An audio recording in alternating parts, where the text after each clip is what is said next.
റസൂലുള്ളാഹി.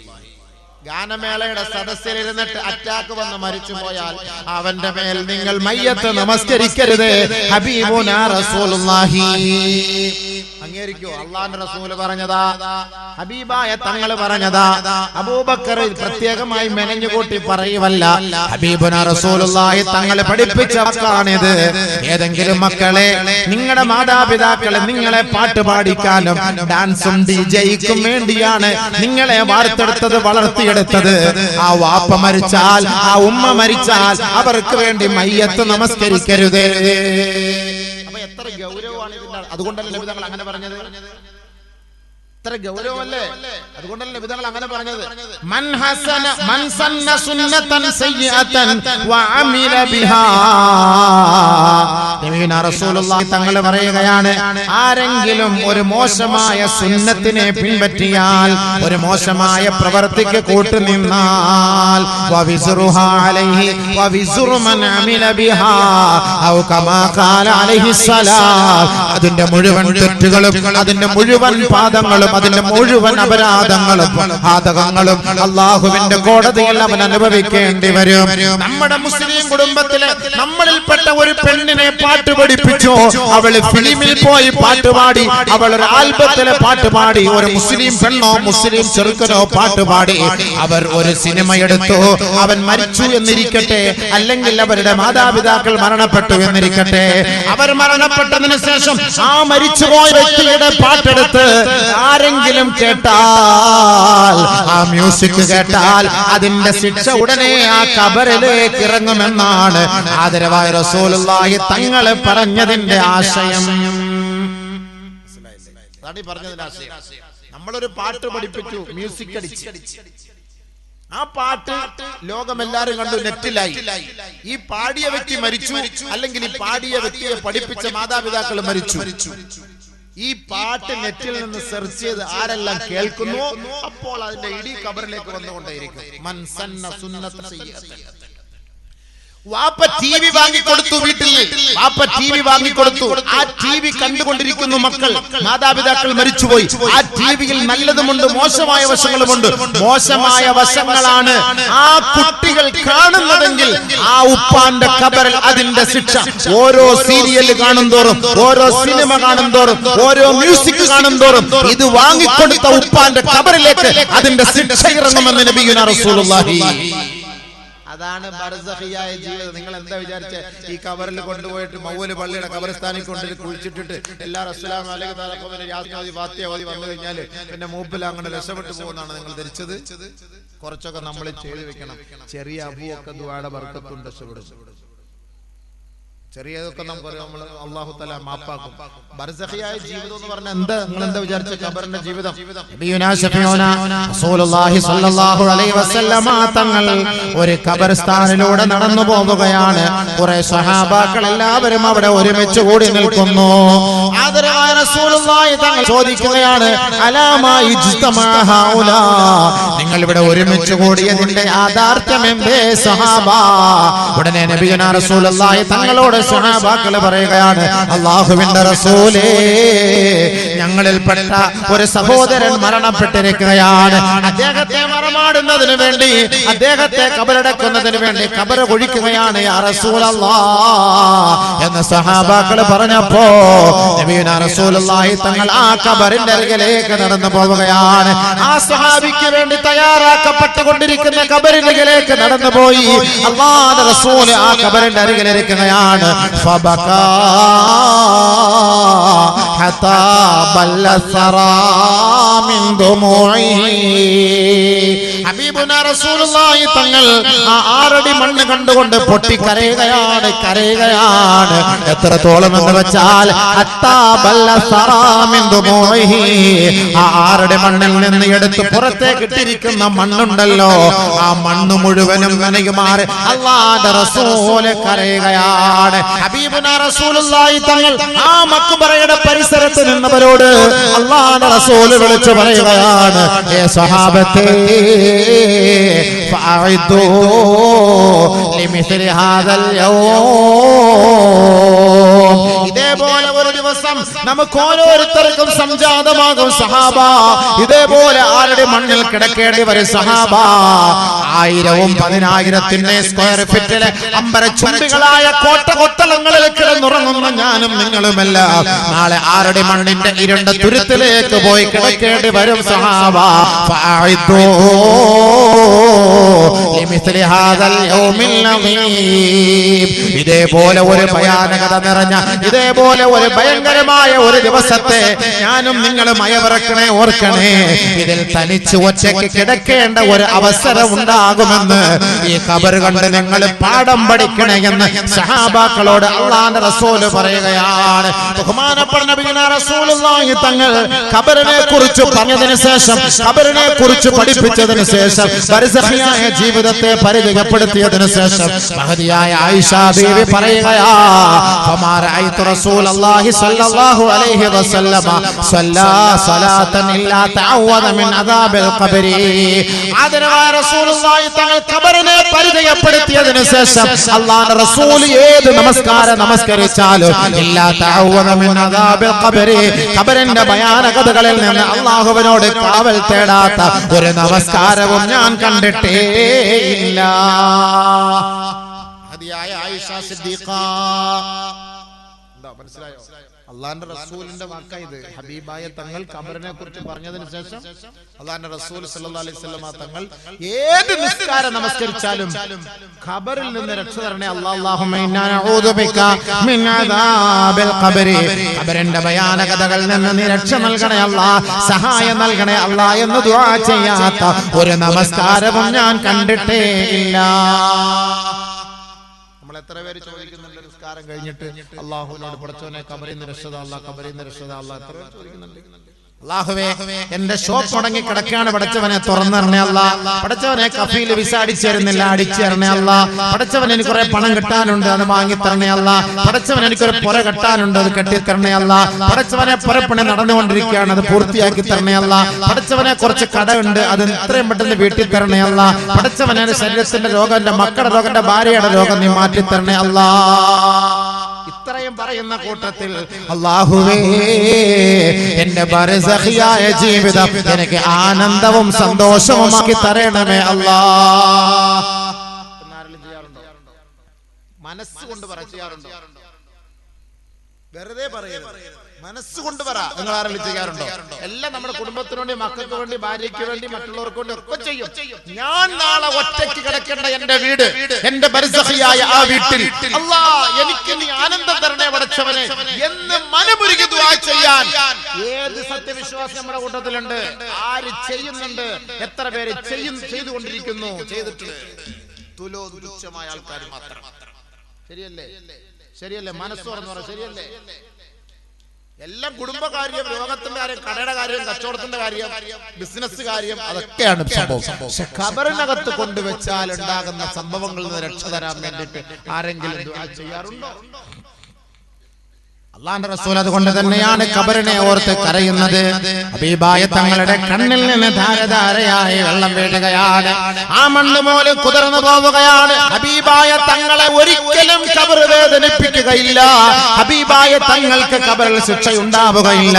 അത് എനിക്കും നിങ്ങൾക്കും അറിയാവുന്ന നഗ്ന സത്യമാണ്. പക്ഷേ ആ ഖബർ കണ്ടുകൊണ്ടാണ് ലോകത്തിന്റെ മാതൃകാ പുരുഷൻ പോലും പൊട്ടി പൊട്ടി തേങ്ങി തേങ്ങി കരഞ്ഞത്. അല്ലാഹുവിന്റെ പ്രവാചകൻ പൊട്ടിക്കരഞ്ഞിട്ട് പറഞ്ഞ വാക്കെന്താണ്? സഹാബാ, നാളെ ഒരു ദിവസം ഇതേപോലെ നമ്മൾ പോയി കിടക്കേണ്ടവരാണ് സഹാബാ. ആ ഖബർ വെറുതെ വിടുകയില്ല സഹാബാ. മണ്ണറയിലെ മഹാ അത്ഭുതങ്ങളെ കുറിച്ച് അല്ലാഹുവിന്റെ റസൂൽ പറയുമ്പോ ഹബീബുനാ റസൂലുള്ളാഹി തങ്ങൾ പറയുകയാണ്, ഇന്നലിൽ ഖബരി ലിസാനാ യൻദിഖു ബിഹി. എന്നെയും നിങ്ങളെയും പോലെ ഖബറിന് ആവുണ്ട് സഹാബത്തെ.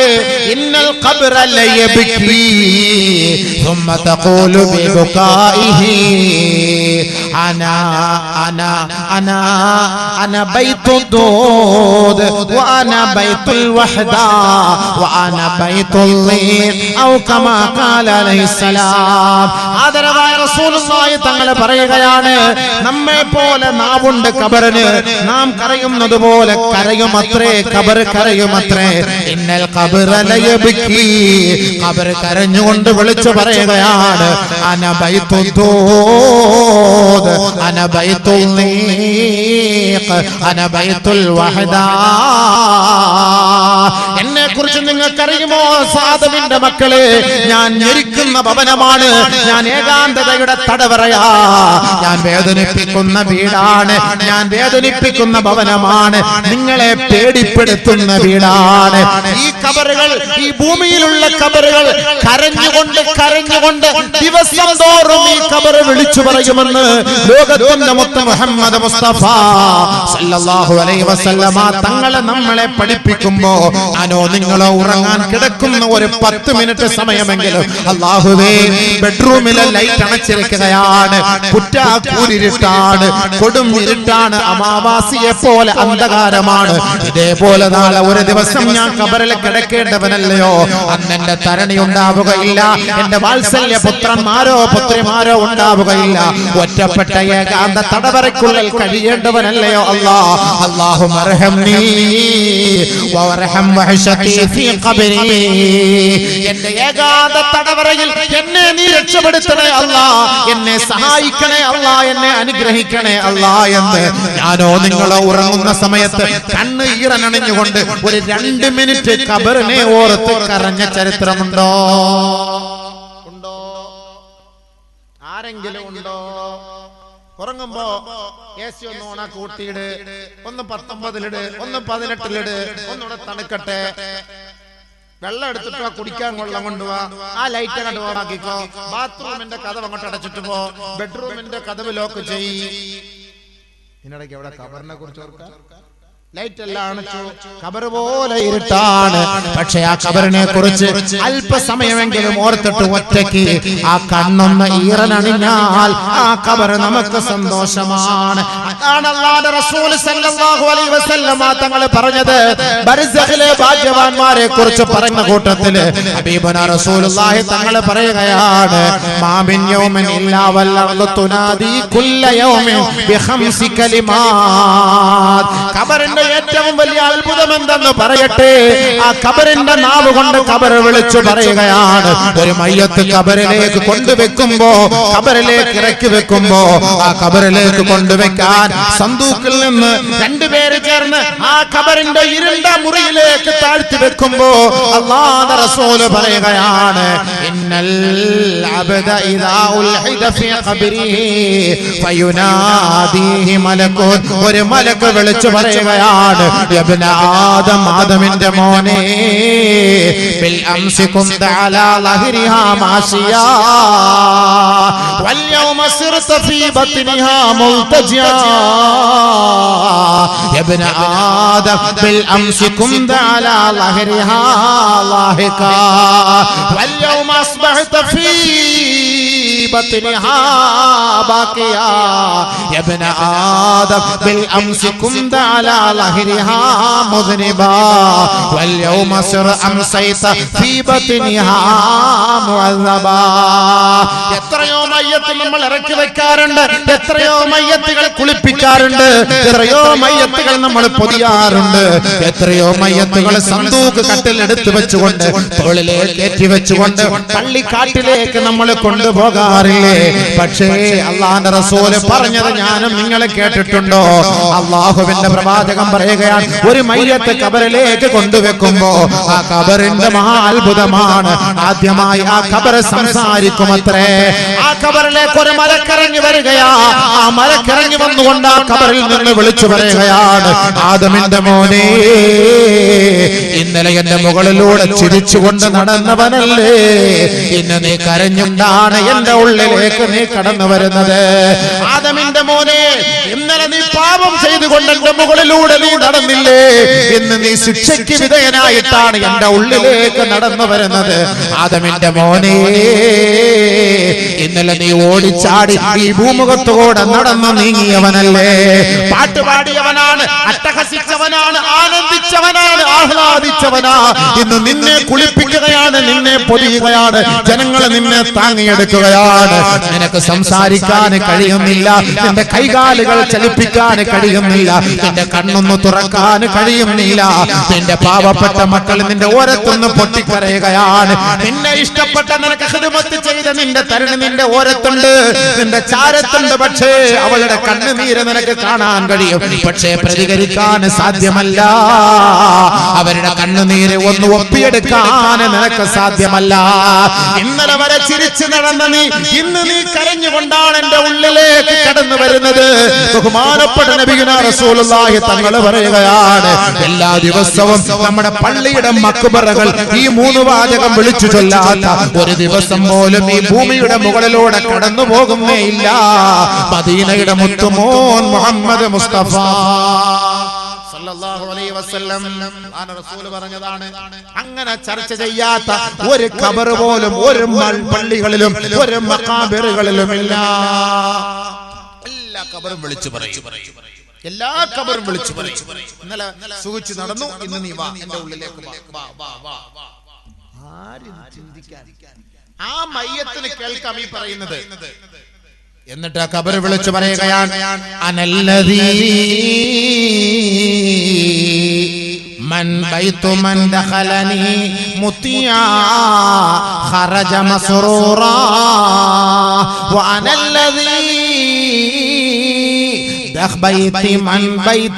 بيت من دخلني عاصيا خرج مكبورا. ഞാൻ ഏത് വീടാണെന്ന് നിങ്ങൾക്കറിയുമോ? സന്തോഷത്തോടുകൂടി എന്റെ ഉള്ളിലേക്ക് കടന്നു വന്നാൽ നിങ്ങളെ സ്വീകരിക്കുന്നതും സന്തോഷത്തോടുകൂടി മഹ്ശറയിലേക്ക് കൊണ്ടുപോവുകയും ചെയ്യുന്ന ഭവനാണ് ഞാൻ.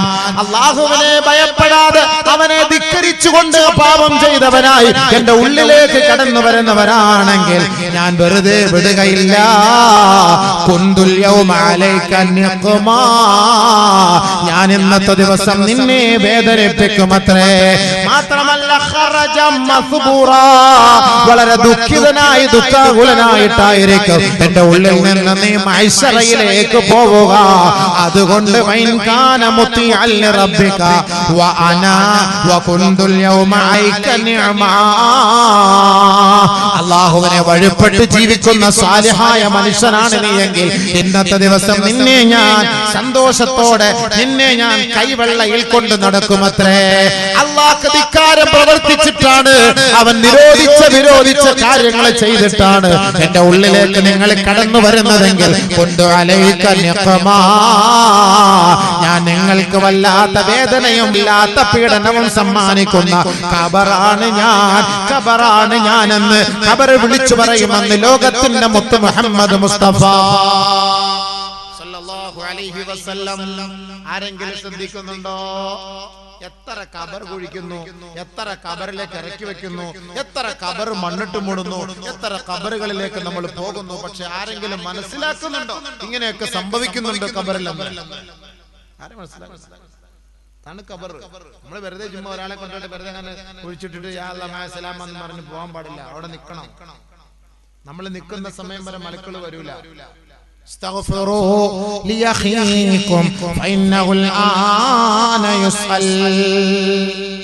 നിങ്ങൾ എഴുന്നേറ്റ് പോകരുത്.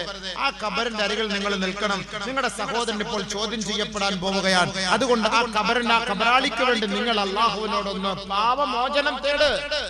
പോകരുത്. ഒരു ഖബറിന്റെ അരികിൽ നിന്ന് സഹാബാക്കൾ വളരെ വേഗത്തിൽ പോകുന്നത് കണ്ടിട്ട് അല്ലാഹുവിന്റെ റസൂൽ സല്ലല്ലാഹു അലൈഹി വസല്ലമ തങ്ങൾ സഹാബാക്കൾക്ക് നൽകിയ താക്കീതാണ്, നിങ്ങൾ പോകരുതേ. ആ ഖബറാളിക്ക് വേണ്ടി നിങ്ങൾ പാപമോചനം തേടണേ. അതാണ് നമ്മൾ ആ ഖബറിനരികിൽ നിന്ന് വിളിച്ചു പറയുന്നത്. അല്ലാഹുമ്മ സബ്ബിതുഹു ഇൻദ സുആൽ, അല്ലാഹുമ്മ ജാഫിൽ ഖബ്റ അൻ ജൻബിഹി, അല്ലാഹുമ്മഗ്ഫിർ ലഹു വർഹംഹു, അല്ലാഹുമ്മ ആമിൻഹു മിൻ കുല്ലിൽ ഫസഅ. അല്ലാഹുവേ, ആ ഖബറാളിക്ക് നീ പുറത്തു കൊടു, ആ ഖബറാളിക്ക് വിശാലത കൊടു.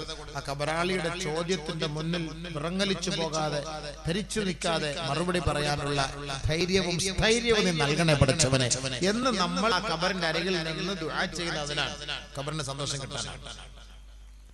ഖബറിന് സന്തോഷം കിട്ടാൻ. ഖബറൊന്നും വെറുതെ വിടൂല ആരെയും. അത് പ്രവാചകന്റെ മോനാണെങ്കിലും പോലും. അതാണ് രസം. അതാണ് ഞാൻ പറഞ്ഞു വന്നത്. സല്ലല്ലാഹു അലൈഹി വസല്ലമ തങ്ങൾ ഹബീബുന റസൂലുള്ളാഹി തങ്ങളെ പറയുകയാണ്, വസ്തുതിനിയ മിൻ ഹാദിഹി ളമ്മത്തി തലാദത്തുൻ. ഖബറിന്റെ ഞെരുക്കത്തിൽ നിന്ന് രക്ഷപ്പെട്ടത് മൂന്ന് പേരാണ്. അതിലൊന്ന് അൽ അംബിയാ, അംബിയാക്കളാണ്. അവരെ ഖബർ വെറുതെ വിടും. രണ്ടാമത് ഖുൽ ഹുവല്ലാഹു അഹദ്. മരണസമയത്ത് ഓതുന്നവരാരാണോ അവരെയും ഖബർ ഞെരുക്കുകയില്ല. ആ ഭാഗ്യം അല്ലാഹു നമുക്ക് ഓരോരുത്തർക്കും നൽകുമാറാകട്ടെ. എപ്പോഴും ഖുൽ ഹുവല്ലാഹു ഓതണം. സൂറത്തുൽ ഇഖ്ലാസ് അതൊരു വലിയ ബർക്കത്തുള്ള കേസാണ്. നമ്മുടെ രോഗങ്ങൾ, നമ്മുടെ ഇടങ്ങേറുകൾ, നമ്മുടെ വിഷമങ്ങൾ, നമ്മുടെ പ്രയാസങ്ങൾ, ഒരുപാട് വിഷമങ്ങളും രോഗങ്ങളും ദുഃഖങ്ങളും കൊണ്ട് കഷ്ടപ്പെടുന്നവരുണ്ട് നമ്മുടെ കൂട്ടത്തിൽ.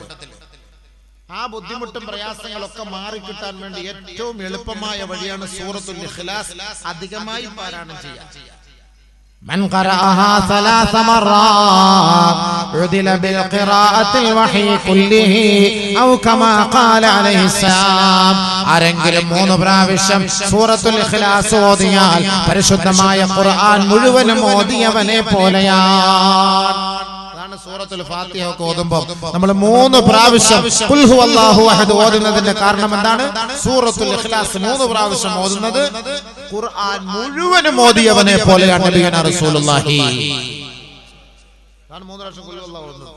من قرأها 3 مرات عدل بالقراءة الوحي كله. അല്ലാഹു തആല നബിതങ്ങൾക്ക് ഇറക്കി കൊടുത്ത വഹി മുഴുവനും ഒരാൾ പാരായണം ചെയ്ത് പൂർത്തിയാക്കിയവനെ പോലെയാണ്. 3 പ്രാവശ്യം ഒരാൾ സൂറത്തുൽ ഇഖ്ലാസ് ഓതിയാൽ. ومن قرأها 30 مرة لم يفضله أحد من هذا اليوم. ആരെങ്കിലും 30 പ്രാവശ്യം സൂറത്തുൽ ഇഖ്ലാസ് പാരായണം ചെയ്താൽ അന്നേ ദിവസത്തിൽ അവനേക്കാൾ ശ്രേഷ്ഠനായ ഒരാൾ പോലും ഈ ഭൂമുഖത്തുണ്ടാവുകയില്ല. 30 പ്രാവശ്യം സൂറത്തുൽ ഇഖ്ലാസ് ഓതുന്നവർക്ക് അവനാണ് ഈ ഭൂലോകത്ത് വെച്ച് ഏറ്റവും ശ്രേഷ്ഠൻ. നബിയന റസൂലുള്ളാഹി അല്ലാഹുവിന്റെ റസൂൽ പറഞ്ഞ വാക്കാണ്. 30 പ്രാവശ്യം. ومن قرأها حين يدخل منزله نفعت عن الفقر ونفعت الجار.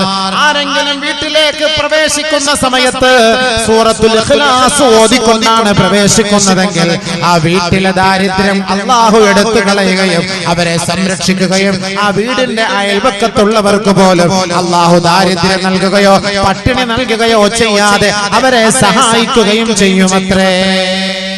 സൂറത്തുൽ ഇഖ്ലാസ് ഓതിയാൽ വീട്ടിൽ കയറുന്ന സമയത്ത് ബാഗ് കഴിഞ്ഞിട്ട് പോകുമ്പോൾ പുരയിൽ കയറുമ്പോൾ അവിടെ സിറ്റ് ഔട്ടിൽ നിന്നിട്ട് സൂറത്തുൽ ഇഖ്ലാസ് ഓതിയിട്ട് കയറണം. പെണ്ണുങ്ങന്മാർ അശുദ്ധി ഉണ്ടെങ്കിൽ ഓതണ്ട, ആണുങ്ങന്മാർ ഓതട്ടെ. സൂറത്തുൽ ഇഖ്ലാസ് ഓതിട്ട് കയറണം. കടയിൽ കയറുമ്പോൾ സൂറത്തുൽ ഇഖ്ലാസ് ഓതിട്ട് കയറണം.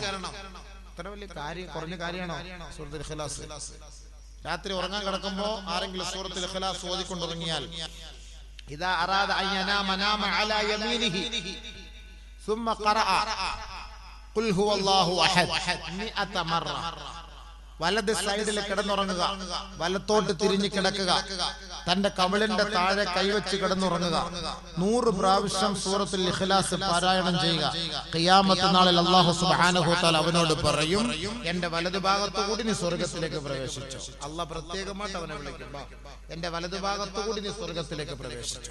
സൂറത്തുൽ ഇഖ്ലാസ് ഓതി കിടക്കുന്നവർക്ക് ഉറങ്ങുന്ന സമയത്ത്, സിനിമയും സീരിയലും കണ്ടിട്ട് ഉറങ്ങുന്നവർക്ക് നാളെ ഇബ്ലീസ് വിളിക്കുമ്പോ എന്റെ ഇടതുഭാഗത്തോടി നരകത്തോട്ട് പോയിക്കോ, ഞാൻ പുറകെ വരാം.